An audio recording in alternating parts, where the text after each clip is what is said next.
Last class में हमने shares forfeit तो कर लिए थे, बट फॉरफीचर का भी हमने सिर्फ और सिर्फ कौन सा केस करा है? Forfeiture of shares originally issued at par. Forfeiture की एंट्री क्या होती है? Share capital account debited to calls and arrears to forfeited shares.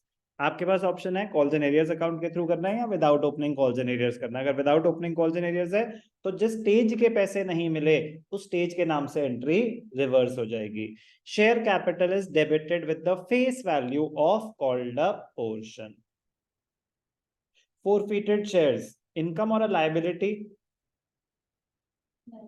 It is a liability. It is a liability because it is a liability till the time shares have been reissued. Reissue अभी हो जाएगा. It is a liability till the time shares have been reissued. Why? Because that money can be used to give discount at the time of reissue. So unless you have reissued the shares, जब तक आपने shares reissue ही नहीं कर दिए, आपको क्या पता कि डिस्काउंट देना पड़ेगा कि नहीं देना पड़ेगा? डिस्काउंट देना पड़ेगा तो जो पैसा आपने फोरफीट किया था उसमें से कुछ यूज हो जाएगा, तो उतने से प्रॉफिट कम हो गया ना फिर। तो जब तक शेयर्स रीइशू ना हो जाएं, आपको अभी पता ही नहीं कि प्रॉफिट होगा कितना, होगा भी कि नहीं होगा। तो इसलिए जब तक शेयर्स रीइशू ना हो जाएं, आपका जो फोरफिटेड शेयर्स का अमाउंट है इट इज अ लायबिलिटी। अब शेयर्स रीइशू हो रहे हैं, सर क्या कोई जरूरी है शेयर्स रीइशू करना? हाँ बिल्कुल है। कि आपने पर्पस क्या था? आपने कुछ पैसे रेज करने थे, आपने again going back to the minimum subscription criteria, तो आपने क्राइटेरिया फुलफिल करना था। सर क्या अगर हो गया तो भी व्हाट डज लॉजिक से? आप कुछ पैसे रेज करना चाहते थे इसीलिए आपने शेयर्स इशू करे थे। तो वो कुछ लोगों ने तो पूरे पैसे दिए, बट एक छोटा सा फ्रैक्शन था जो नहीं दे पाए, अब आपने उनके शेयर्स कैंसिल कर दिए, तो वो शेयर्स वापस आपके पास आ गए हैं। तो उतने शेयर्स आप ऑलरेडी एक प्रोसेस के बीच में है, आपने प्रोस्पेक्टस निकाला था, कुछ करा था, तो उसमें से एक छोटा सा फ्रैक्शन है जो इशूड नहीं है पब्लिक को, तो आप री इशू कर देंगे। क्या कर देंगे? री इशू कर देंगे। forfeited shares will be reissued। But वो तो हमें क्वेश्चन बताएगा ना, हम तो एक थ्योरेटिकल लेवल पे डील कर रहे हैं, बहुत मतलब सब कुछ ही थ्योरेटिकल है, क्योंकि ये कॉन्सेप्ट एग्जिस्ट ही नहीं करता कि पैसे पार्ट्स में मांगेंगे। तो जब पैसे पार्ट्स में मांगेंगे एग्जिस्ट नहीं करता, तो फॉरफीचर ऑफ शेयर्स तो पॉसिबल ही नहीं है, क्योंकि जब पैसे आप एक साथ मांग रहे हो तो पैसे आ चुके होंगे। ऐसा तो नहीं हो सकता ना कि थोड़े आए थे और थोड़े नहीं आए। तो मैं कह रहा हूँ रियल लाइफ को साइड में रख के करना पड़ेगा आपको ये चैप्टर, क्योंकि ये सब थियोरेटिकल बात है। ये सब क्या है? थियोरेटिकल बात है। तो coming back to the theoretical part, जब शेयर्स री इशू हो रहे हैं, जब शेयर्स री इशू हो रहे हैं, वो लमसम में होंगे, अब पार्ट्स में नहीं होंगे कि अब फिर से application allotment, no, stages have already crossed.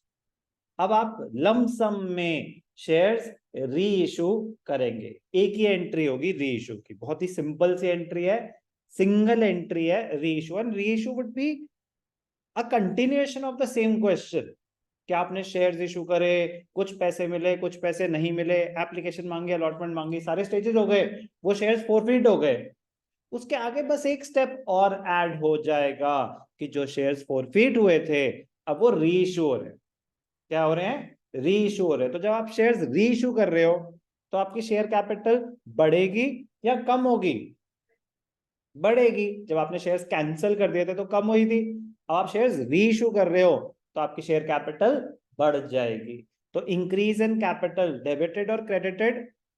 Credited. क्या आएगा शेयर्स इशू करके?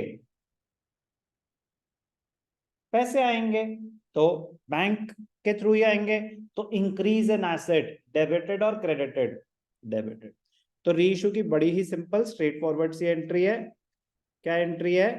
Bank account debited to share capital, bank account debited to share capital. Equity है तो to equity share capital, preference है तो to preference share capital. Bank account debited to share capital. Point, you might have to reissue the shares at a discount. Does not necessary. Shares may be reissued at a premium as well. Shares may be reissued at a discount. But sir, section 53 कहता है shares cannot be issued at a discount. Yes, shares cannot be issued at a discount except in the case of sweat equity. but shares can be reissued at a discount. Clear? तो जब आप discount पे री issue कर रहे हैं तो वो जो डिस्काउंट पोर्शन है प्रॉफिट है या लॉस है? प्रॉफिट है या लॉस है? लॉस है। वो लॉस कहां से मीट होगा? लॉस है कि फॉर एग्जांपल शेयर्स वर री इशूड एट अ डिस्काउंट, मतलब 10 रुपए का शेयर 8 रुपए में री इशू कर दिया आपने, तो 2 रुपए के डिस्काउंट पे री इशू करा। Share capital will be credited with the face value always. और आपने 10 रुपए की चीज 8 में दे दी तो 2 रुपए का लॉस है ना। मैं कह रहा हूं वो लॉस कहां से मीट होगा? जो पैसे आपने फोरफीट कर रखे थे। अभी बताया ना, forfeited shares इनकम या liability? Liability, because that money can be used to give discount at the time of reissue. So now if there is any discount, that money will be used, तो क्या हो जाएगा? forfeited shares account.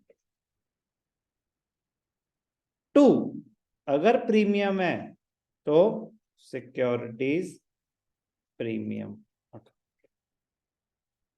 अब ध्यान से देखिए, एक second. Bank account किससे डेबिट होगा? री इशू प्राइस। री इशू प्राइस क्या होता है? कितने का री इशू करा। फोरफीटेड शेयर्स कितने से डेबिट होगा? डिस्काउंट ऑन री इशू। शेयर कैपिटल कितने से क्रेडिट होगी? Very very important point. Face value of the called up paid up portion. री इशू के टाइम कॉल्ड अप और पेड अप सेम होता है। ये बहुत इंपॉर्टेंट पॉइंट होने वाला है। सर कॉल्ड अप होता है कंपनी ने कितने मांगे, पेड अप होता है लोगों ने कितने दिए। हो सकता है एरियर्स हो। इशू के टाइम कॉल्ड अप और पेड अप अलग होता है। सेम भी हो सकता है कि अपने पूरे मांगे पूरे मिल गए, या जितने मांगे उतने मिल गए, तो कॉल्ड अप और पेड अप सेम होगा इशू के टाइम। री इशू के टाइम एरियर्स का मतलब ही नहीं होता ना। री इशू के टाइम क्या होता है? 10 रुपए का शेयर 8 रुपए में दिया, भाई साहब पैसे एक साथ ही देने हैं, या तो लो या मत लो। तो री इशू में एरियर्स नहीं हो सकते। री इशू में एरियर्स नहीं हो सकते क्योंकि आप इंस्टॉलमेंट में थोड़ी ना पैसे ले रहे हैं, आप तो एक साथ पैसे ले रहे हैं, तो एरियर्स नहीं हो सकते। तो कभी लैंग्वेज यूज होगी कॉल्ड अप, कभी पेड अप। री इशू के टाइम कॉल्ड अप और पेड अप एक ही बात होती है री इशू के टाइम। तो आपको क्वेश्चन बड़े ध्यान से रीड करना है कि वो टर्म्स किस स्टेज पे यूज हो रही हैं, इशू पे या री इशू पे। शेयर्स वर री इशूड एट 8 पर शेयर फुल्ली पेड अप। आएंगे बातें, अभी आएंगी, बट मैं ये कह रहा हूं पेड अप और कॉल्ड अप री इशू के टाइम सेम होगा। इस पे डिटेल्ड डिस्कशन भी होगी आगे। अभी बैंक में कितने से डेबिट होगा? री इशू प्राइस। आपने कितने का री इशू करा? Share capital face value of the called up portion. क्या है ये? Actual worth of the share. कितने का शेयर, कितने का शेयर, कितने का री इशू हुआ। री इशू में सिर्फ इतना सा डिकोड करना होगा आपको, कितने का शेयर कितने में री इशू हुआ। तो री इशू प्राइस को एक्चुअल वर्ड से कंपेयर करना होगा, पता चल जाएगा डिस्काउंट है या प्रॉफिट, प्रीमियम है। तो अगर प्रीमियम, दोनों में से एक ही चीज हो सकती है, या तो डिस्काउंट पे होगा या प्रीमियम पे होगा। प्रीमियम ऑन री इशू ऑफ शेयर्स, यही एक एंट्री है। री इशू की सिर्फ एक एंट्री है। If the shares are reissued at par तो bank to share capital. If the shares are issued at a discount, reissued at a discount, bank account debited, forfeited shares to share capital. If the shares are reissued at a premium, bank account debited to share capital to securities premium. या तो री issue पार पे होगा, या discount पे होगा, या premium पे होगा। कोई भी डाउट? सुन लेंगे दोबारा जल्दी से। Bank account will be debited with the reissue price, share forfeiture will be debited with the discount allowed. Share forfeiture is debited, why? Because it leads to reduction in the liability. आपका share forfeiture जो amount of forfeited shares, उसमें credit balance था, liability थी। अब जितना मैंने discount दे दिया, मेरी लायबिलिटी उतनी रिड्यूस हो गई, उतने पैसे यूज हो गए। कोई डाउट? डेबिट क्यों हुआ? Share capital will be credited with the face value of paid up or called up portion. At the time of reissue, paid up and called up are the same. Paid up and called up at the time of reissue is the actual worth of the share. Actual worth of the share. कितने का share, कितने में reissue हुआ। Okay, दो अलग चीजें। कितने का शेयर मतलब उसकी वर्थ क्या है, आपने कितने का दिया, यही ध्यान देना है बस। Securities premium will be credited when the shares are reissued at a premium. Reissue के एंट्री में कोई भी डाउट? कोई भी डाउट?